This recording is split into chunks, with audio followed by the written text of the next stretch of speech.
C'est vrai qu'il faudrait peut-être rappeler un élément historique important qui pourrait nous aider à comprendre comment l'islam avec petit i, à un moment donné, s'est confondu avec l'islam avec grand I, en tant que civilisation. Il faudrait rappeler que l'islam, contrairement au christianisme, est né avec l'État, avec la logique de l'empire. Voilà. La logique de la domination et de l'identité, non seulement spirituelle, mais politique. Donc c'est dans cette épistémée que toute la pensée théologique, juridique, éthique a été forgée. Voilà. Et donc, à un moment donné, il faudrait peut-être penser une sécularisation intra-islamique en découplant la logique de l'empire de celle de la religion. C'est un travail énorme, dangereux et grave. Parce que tellement il y a une consubstantialité entre le petit i de l'islam et avec le grand I de l'islam en tant que culture et civilisation, de l'islam en tant que spiritualité et religion qui passe à une civilisation. Il y a un processus historique. Aujourd'hui, avec le déclin de la civilisation islamique, l'islam en tant que religion en subit les conséquences. Avec le déclin de la civilisation, ce déclin s'est répercuté sur le rapport des musulmans à leur religion. Et donc, tant qu'ils ne se sont pas émancipés, tant qu'ils n'ont pas fait le deuil de la civilisation, ils ne peuvent pas réformer la religion pour la faire introduire dans une nouvelle histoire. Donc, grosso modo, voilà l'équation qu'il faudrait peut-être que le théologien, le théoricien de l'islam repense. Et la situation laïque, séculière, occidentale est un moment opportun pour repenser ce découplage. Donc, quand je travaille sur charia de minorité, en vérité, c'est un alibi pour passer à autre chose plus vaste.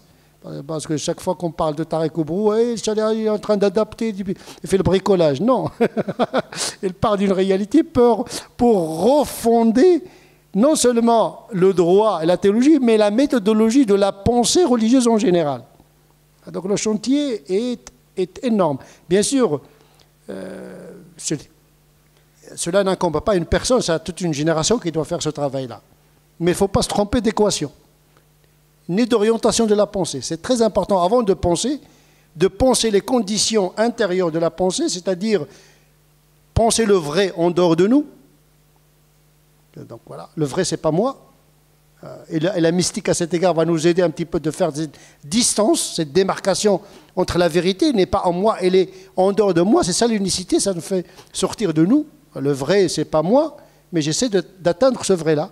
Condition mystique de la pensée, mais également l'orientation de la pensée, vers quel sens, afin de mobiliser l'intelligence dans la vraie voie. Et puis le penseur, comme Ibn Taymiyyah, comme le Ghazali, par nature est réfractaire, parce que son souci, ce n'est pas défendre ni la civilisation, ni la communauté, mais défendre ce qu'il conçoit comme vrai, même aux dépens de sa communauté. Dit le Coran. La vérité est la plus à même à être défendue afin d'être suivie. Et donc, le penseur doit se démarquer par cette tyrannie de l'orthodoxie de masse et de l'orthopraxie de masse. Le nivellement par le bas. Quand un jeune de 10 ans, 15 ans, il vient à un imam de lui dire « ça c'est halal, ça c'est haram », c'est la fin du monde. Et quand le savant devient un vulgaire, mais avec un langage scientifique, c'est le comble également. Parce qu'aujourd'hui, on a beaucoup de savants, soi-disant des prédicateurs, qui chauffent les gens, qui nourrissent l'émotion.